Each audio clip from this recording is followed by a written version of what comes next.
to finish. Given the recent controversies in the FM community, I think it's best to start off by saying we're 7th in the league, and I haven't used the editor.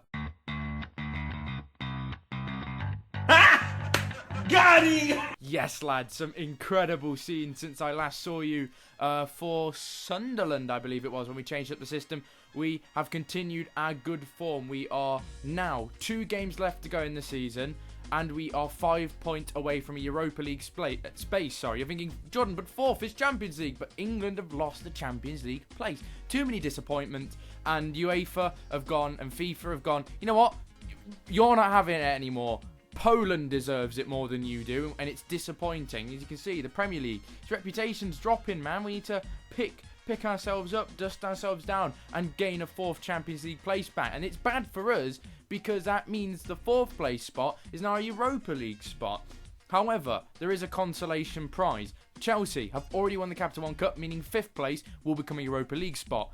Also, Manchester City face Swansea in the FA Cup final. So meaning at the end of the season, if Manchester City do happen to win that and they finish in the top 5, 6th place will become a Europa League spot. And as you can see, the gap between ourselves and Manchester United in 6th is only 1 point. This is a great opportunity to get European football via the league. It is a ridiculous opportunity and we must take it. However, the fixtures aren't easy. So since I last saw you then against Sunderland, it was a 1-1 draw. It was a bit disappointing. We have been in inspired form, and we've been playing both the 5-3-2 counter-attacking system and the 4-1-3-2 narrow, which is a more possession-based tactic, and they've both been getting us results. They both have different specialties. Against Fulham, dominated the game, and we got 2 early goals. Lastly, being Christian put the ball into his own net, and Dwight Hotman, the youngster, got his first goal for the club. A 3-1 victory over Aston Villa. Dwight Hotman got on the score sheet there in the 93rd minute. We had a 1-0 victory over Leicester. Will Hughes got that one just before half-time. A great time to score. We had a 3-2 victory over Crystal Palace, which was a topsy-turvy affair, but a lot of goals in the 40-odd minutes. So it was a very compact period of goals. Norwich with a 2-1 victory. Bradley Johnson scoring against his former club, coming back to haunt them, and Danny Ings doubled the lead. They got a late goal through Sergio Arayo, but it was not enough, and we just had a 2-2 draw against Manchester City, which frankly we could have won. Dwight Hotman capitalising on a mistake by John Stones. Gino Peruzzi, who's a decent a right back I was recommended as well, unfortunately came back to haunt us. And today we've got 2 big games, Liverpool and Chelsea to end the season. Liverpool at home, Chelsea away. What a cracker of an episode this could be. So hopefully you've buckled yourself up, you've bought your, all the snacks and nibbles you need. Maybe you got some leftovers from Christmas. I certainly do. Little Lincolnshire sausages are my bay. That's probably why I'm a fat bastard, because I say things like Lincolnshire sausages are my bay. I do have bad news about Danny Ings, unfortunately. Now, as you can immediately see, his value is 22.5 million. His loan spell, which has been incredibly successful, 23 goals and 11 assists in 32 games, has resulted in a problem in that it's backfired. Because the plan was at the end of the season, we'd bid for Danny Ings, about 10 million, I would assume it would have cost. But now Liverpool want 93, which means, unfortunately, this is kind of the death of Martins, probably. It's very unlikely we'll get Danny back in the future, because it seems that Liverpool want to keep him. So, I think it's time for a sad Martins montage. Just when I realize you've been shutting me out, I start to reach for the sky and nothing's falling down. Ooh, everybody knows how the story goes, but fairy tales have been lying to me. Every time I try, you just run and hide. Now I'm finally feeling free. Tell me, can you see me now, while I rise above the crowd? Who would've known I'd make it out your broken world? No, you thought you tore me down. I'm not giving up now, you know. So tell me, can you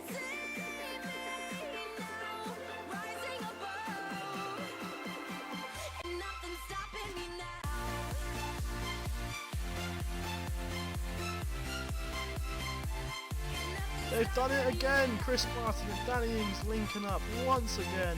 They are absolutely sensational together. Okay, admittedly that wasn't actually that sad, it was more upbeat. But however, today we take on Liverpool, as I mentioned. And we're actually favourites for the tie, which is a very big surprise. They are 8th in the division, they're having a bit of a poor season, but it's a massive game. We're getting straight into it. It's a double live com episode. Let's go to the lineups. So here are the teams, and we'll start with Liverpool, and they line up with a bench of Fulton, Vidma, Joe Allen, Daniel Sturridge, Martin, Ødegaard, Van Beek and Markovic. Martin Ødegaard, that must have cost... Actually, no, Martin Ødegaard has a really cheap release clause, doesn't he? Yes, he does. I remember, it's like 14 million. So if you can, buy Ødegaard. He's probably very good, although he's only on Liverpool's bench and we're like 3 seasons in. So maybe he's not that good. But then going to be 21. Debate with Jordan. Anyway, that should be a new show. But anyway, we're going in. Starting lineup. Simon Mignolet, Nathaniel Klein, Emre Can, who I'd say is more of a midfielder in my opinion. But he played... Number 10! Number 10! At centre-back. Bloody madness. Martin Skirtle, Teenage Mutant Ninja Skirtle, Alberto Moreno, Jordan Henderson, James Milner, most boring man in football, Manuelo Gabbiadini, Gabbiadini, not Gabbiadini, there's no R there.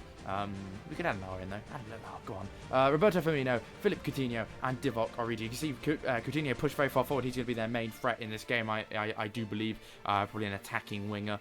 Maybe even a Rome Dieter. You never even know. But we line up though with a bench of Valentin Kojakaru, Richard Keogh, Willie Orban, Kevin Vimmer, Jacob Butterfield, Julian Green, and Dwight Hotman. And we have a starting lineup of a back four of Butland in goal, Durham at right back, Gabriel Paulista, Emmanuel Mamana, Andy Robertson. The midfield four of Bradley Johnson, Will Hughes, Lewis Cook, George Fawn, and a front two of Andy Vyman and Chris Martin. Ironically, we have this massive build-up package to highlight how awesome #Martins is. And we can't use Danny Ings because he's on loan from Liverpool. I should also walk you through the idea is that we are at home, so I'm going to have faith in the possession-based system. I'm going to allow us to, keep the ball, play with that narrow formation, sort of acts like a narrow diamond, and then have the overlapping fullbacks. Hopefully, can do us a job. I've just noticed I've got no match stats. That must change. I'm glad we've got the match stats because they're telling us that we've got... Liverpool like to foul and be offside a lot. There we go. This might legitimately be the most boring half an hour of football we could have ever happened. However, there is a highlight, which starting from the back, but we like to pass the ball. I like to retain possession, so this could be a highlight for us. Lewis Cook now needs to drive into that space. Got Will Hughes, the advanced playmaker. Lovely switch out to Eric Durham, who loves to put crosses in. Apparently not in this occasion. Here's Roberto Firmino, finds Divock Origi, and now they're going to hit us on the counter. And it's Coutinho, a tricky customer. Seriously, he's always wanting to speak to the manager. But Nathaniel Klein, what are you doing? Oh, Johnson away. Oh, my goodness me, they've hit the post. Got away with it. My heart can't take this. Oh, my goodness, we've not had a shot this entire game. Maybe our game plan hasn't been up to scratch. But you know what? Maybe we just didn't inspire the team in the first half team took. Although, a few players are okay, but still, maybe if we kick them, don't kick them, that'll probably turn them against us. Maybe if we can, kick on a bit, and try and inspire some passion in the team, or we could just boot them in the fucking head. Whichever one you prefer, really. I'd probably go for the, come on, boys, let's go out and win there, we owe them one, rather than the, hoya! But whatever floats your boat, really, is in management. Surprise, motherfucker. That's a red card, referee. Red card. He's from behind. Come on. Oh, not even a card. Boo. Boo. I'm a fan now. Just could you imagine a manager on the sideline going, come on, ref, book him. And there's like nothing. He's like, oh, boo. Referees, I won't go. The referees. I'm going to be sent to the touchline, to the stands even. I'm already on the touchline, don't worry. If I was in the stands already, I'm not doing a Steve McLaren fucking jacking off on the phone. Oh my goodness. Okay, it's been a very, very bad game for us so far, but we are 0-0. We're going to switch up to the swarm, the 5-3-2 tactic, and we're going to hope this is good enough to see us out. We're going to sacrifice Bradley Johnson, bring on Willie Orban. I know you think you're bringing on a defender. This isn't a way to go attack, but I think we need to maybe try and hit them on the counter. Our possession-based system hasn't created enough chances today. So we're going to go for this, which actually is more surprising than you may think. We're also going to bring on Dwight Hotman, the young Dutchman. Hopefully can be a flying Dutchman and literally starts flying around. Because if you could fly on a football pitch, I'd imagine Iron Man, Superman would be very good footballers. Iron Man, you might not be allowed to wear his suit, to be fair, Tony Stark. So probably get disqualified. Eric Durham, though. Chrissy Martin! Booyah! Hallelujah! His 28th goal of the bloody season. And it is a huge one of the biggest ones of the season. Durm put a ball in, Klein cleared it straight back out to Durm. They're playing 1-2s. That was much better. Eric Durm puts the ball in, Chris Martin on the volley. It's not, he likes to hit the ball with power. He's got the trait, hits the ball with power, but he's placed that one. He stroked it into the bottom corner. 1-0 Derby. Oh, it's a second one. Hughes, is it? Oh my god, it is! I don't know who's been classed as a goal. It's a Martin Skirtle, Teenage Mutant Ninja Skirtle. Backfired, he smacked Michael D'Angelo. Who's D'Angelo? Michelangelo. In the back of the head. I don't know the Ninja Turtles' names. I've completely forgotten. I was gonna call one Donatella, but that just sounds like Donutella. It's like I've mixed donut and Nutella. That would be my favourite Ninja Turtle one. Just turned up as a chocolate donut. Because why not? What do I talk about? This is a Football Manager live com. I'm talking about fucking if one of the Ninja Turtles turned up as a chocolate donut. Bloody madness. Either way, we are about to win the game. It's been a fantastic performance. 2-0. Top draw stuff. Coutinho, though, maybe might put a little bit of a shit stain. No, he doesn't, because Andy Robertson is a brilliant tackler, and we've come back, switching to that counter-attacking system, stretched the play a little bit, overwhelmed them on the break, and we've got our goals. Chris Martin with one. It was an own goal, but I'd maybe think that Chris Martin scored that. I'd give him the benefit of the doubt, but then again, I'm his manager, and I probably would. More importantly, though, on a less happy note, Southampton did lose, which was good, but Manchester United and Manchester City both won their games. And as you can see, Manchester City are now 4 points clear of us with a game to go, and they've got a game in hand. Southampton did lose, but if they win their game in hand, which is against Manchester City, so in fairness, that's not actually too bad. If we can win our game, we can get 66 points, which theoretically could put us there. We said 6th potentially could see us into the Europa League if Manchester City win the FA Cup and get top 6, which looks, likely. So it is all to play for. Southampton have a massive game with Manchester City, which we have to keep an eye out for, because that game could send the table, into madness. That could make or break our season at this point. And then we've got to keep an eye out for the FA Cup final at the end of the season. I've also got to keep out how other teams do on the final day of the season. You've got to remember, we ourselves have a tough game our way at second place Chelsea. Gonna be madness. I'm excited. I think we can pull off a piece of magic. That major end of season form, that upbeat, that revival, in so to speak, has seen us surge up the table and potentially could see us into Europe next season. I'm excited. Let's fucking go. Let's do this. Man City, Southampton. Both. It's a bad game to be in because both teams are above us. But a draw would be favourable, or a Manchester City win. A Southampton win would kind of leave us in the lurch a little bit. So we can only hope and pray. Manchester City did get the win, comfortable in the end. Jovetic, Aguero, and a Nacho own goal. What a massive game this is. Not only for this story that we have got in this game, in this series, in fact, but for Derby County themselves, a chance to get back into Europe. You remember we were in the European Cup under the Brian Clough days and stuff like that.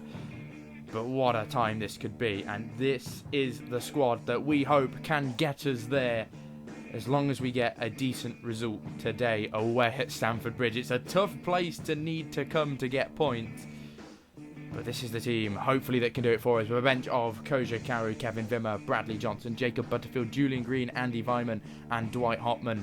A starting lineup of Jack Butland, a 5 at the back of Eric Durm, Gabriel Paulista, Willie Orban, Emmanuel Manor, and Andy Robertson, a midfield 3 of Will Hughes, Lewis Cook, and George Vaughan, and a front 2 of #Martins. They have a bench of Emre Sahin, Andreas Christensen, Melly, Diego Costa, Lewis Baker, Nathaniel Chalobah, and Vincent Abubakar, 2 top-class strikers on their goddamn bench. They have a back 4 of Mario Fernandes, Kurt Zuma, Emerick Laporte, and Blondeu, with Jamal Blackman in goal. Mario Pjanic and Nemanja Matic make the centre. The itch connection. The itch connection. That sounds like chlamydia. That really does. A midfield attacking 3 of Willian, Oscar, and Loan, and Saido Berahino up top. Only Will Hughes in the end has switched off, and not the best team talk in the world, but let's hope it's good enough. We've got to get the league table and the latest scores on the go. We've got to make that what matters. The top 7, and the latest scores in the game. It's Blonde who finds Luan, falls to Willian, no chance from the first highlight. Thank God you never score from the first highlight, but the second highlight, sometimes you do. Willian, oh my goodness me, that's a sensual ball.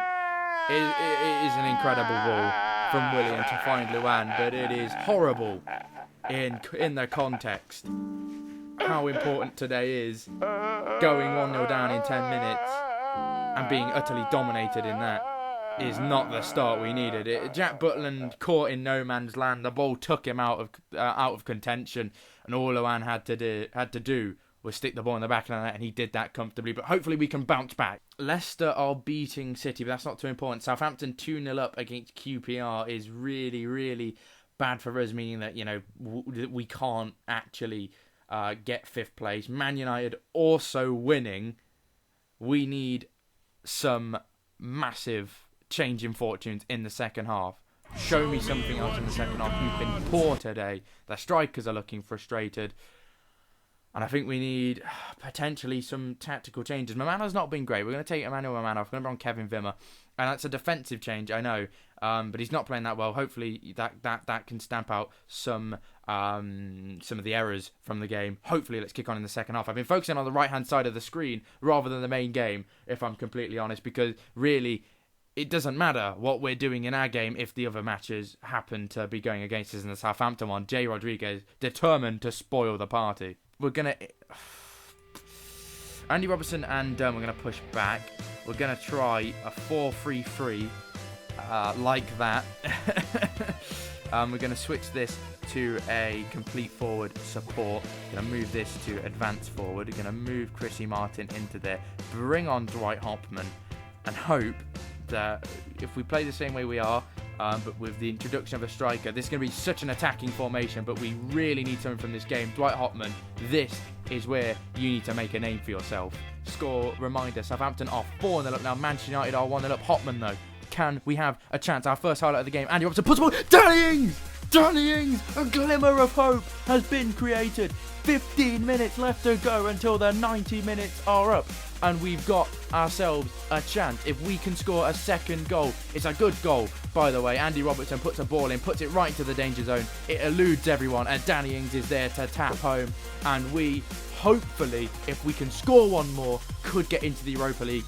And we need a favour from West Ham United, who are, of course, 1-0 down to West Ham at the moment. But could this be the turning point, the changing point? Could maybe the news at West Ham, you know, is heard that, you know, they can ruin Man United's party, and Eric Durham finds Nick Blackman. Nick Blackman, no, he's a striker for Reading. God, there's so much going on. I'm so discombobulated at the moment. It's forward by Wimmer. It's away. Melly finds Diego Costa. They're going for this game now. Oh, and Butland. What a save. England. Number one. England's number one. Should be real life and Football Manager. There's so much going on. There's so much to look at, to concentrate on. We're going to bring off George Vaughan. Bring on Jacob Butterfield. Likes to attack. Bring him on as a central midfielder on attack. We need him to push forward. We've got to go for it. We've absolutely 100% got to go for it. We're going to give Dwight Hopman a quick talking to. Tell him that there's no pressure, that, you know, he's the king of the world if he wants to be. We just need to get this team firing, and very, very quickly. And we've not had time. The changes came too late. It's full time 1-0. It's not enough to see us potentially grab a place in the Europa League. I'm sorry for that being probably the worst live com of all time. My eyes were everywhere. I was trying to keep an eye on the game, an eye on the league table, an eye on the scores, an eye on the stats. But it got the better of me, I'll admit. I probably wasn't 100% on that one. But we've rescued a draw against Chelsea, which is a decent result nonetheless. Danny Ings marks his final appearance for the club with a goal. We are unfortunately unable to potentially grab a Europa League spot. If, you know, England hadn't have lost that Champions League spot, what might have been, you know, given if Manchester City do win the FA Cup, which they are, of course, in the final against Swansea, which I'll be rooting for Swansea for now, because now that Man U didn't concede to West Ham and give us the opportunity, fuck you. Let's have little old Swansea going into Europe. I say little old Swansea, they're a pretty big club now at this point. Don't really care. It sucks. I really, really wanted it. I really thought that was it. I thought we played well enough this season. As you can see, the rise in the league positions, we actually, at one point reached 18th, and then we turned it around, went up the table, started playing this brilliant counter-attacking football. We then even switched it up when we were sat around 8th, especially this last little surge here, went even to possession-based football. We've done better than our expectation of mid-table, but ultimately we haven't got Europe, which was, the dream. It was the real aim, I mean, yeah, we wanted mid-table, but in the back of our minds, we knew that we had the quality to potentially steal a Europa League spot. It's not happened for us. We are 7th in the table. We've had an incredible season. We've got to remember that. If we look, at specifically the Premier League, we look at some of the wins that we had under our belt this season, a 5-3 over Villa, a 5-0 Newcastle.